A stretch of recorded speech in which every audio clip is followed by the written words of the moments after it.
What's up, everybody? My name is Brett. I'm the golf course superintendent here at Temecula Creek Golf Club. I help manage the grounds, which include a 27-hole golf course, the hotel landscape, 2 wedding venues, and now this amazing butterfly habitat. We're really excited about this project because we work with a program called Monarchs in the Rough, and they team up with the Audubon Society to help provide golf courses with milkweed seed to help sustain the monarch butterfly.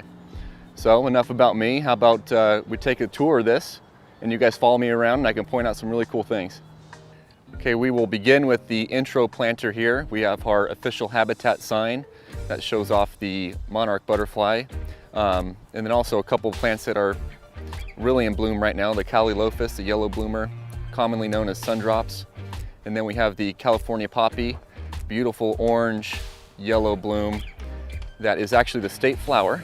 And then we have some Muhlenbergia grasses here in the back to break up the texture. And that carries us into planter number 2. Okay, now we are approaching planter number 2. We do have a bunch of fun stuff happening in here. You can see in front of the rock, we have lantana, pollinators, butterflies, bees love that plant there. You can see behind that we have a trellis, and that's there to kind of promote the caterpillars, invite them to kind of create their chrysalis on there and form and go through metamorphosis and form the butterfly. So hopefully that happens this year. And then we do have a couple of sunflowers popping up in here. So let's talk about the tropical milkweed here. This is actually the reason why we have this monarch habitat. This is the only plant that the monarch butterfly will lay its eggs on and the caterpillar will feed on. So without this plant here, no monarchs. So you can see it has really nice, beautiful blooms.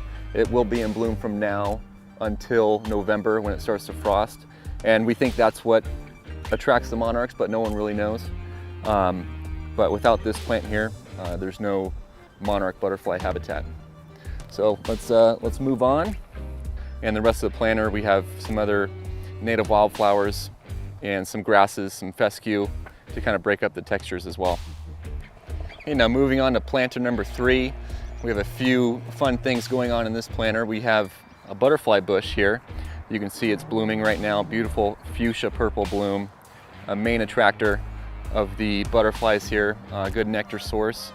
But also we have the 3 citrus trees. In the middle of this planter, we have a Valencia orange and 2 Meyer lemons. Basically, these are here to provide a secondary food source for the butterfly as that fruit falls and starts decaying. Butterflies cannot resist that. So let's move on to planter number 4. We have another few things going on here. First, you can see the echinacea, a couple of different varieties of echinacea in this habitat. This one specifically is the Cheyenne Spirit, beautiful red color. Butterflies and hummingbirds love that plant. And then we have a swath of wildflowers that was provided by the Monarchs in the Rough. About 15 different varieties of wildflowers threw that down here, which obviously included the poppies. I'm actually excited to see what else pops up here. And then we move on to these pillars, which are essentially carpenter bee apartments. Each one of these pillars will house carpenter bees, or known as mason bees as well. Excellent pollinators in the garden. Wanted to invite them here to help pollinate not only the habitat, but the organic garden as well. And then finally, the yarrow was a part of that wildflower seed mix that was provided by Monarchs in the Rough. Another amazing plant, a lot of medicinal benefits to this plant here, so very excited about that. And then we'll move on and you'll see the flagstone that we laid here, kind of inviting you into the space. Feel free to take these pathways and get a closer look at some of the plant life we have going on. Also have another swath of those wildflowers, as well as a tree in here, in that wine barrel. That is an eastern redbud.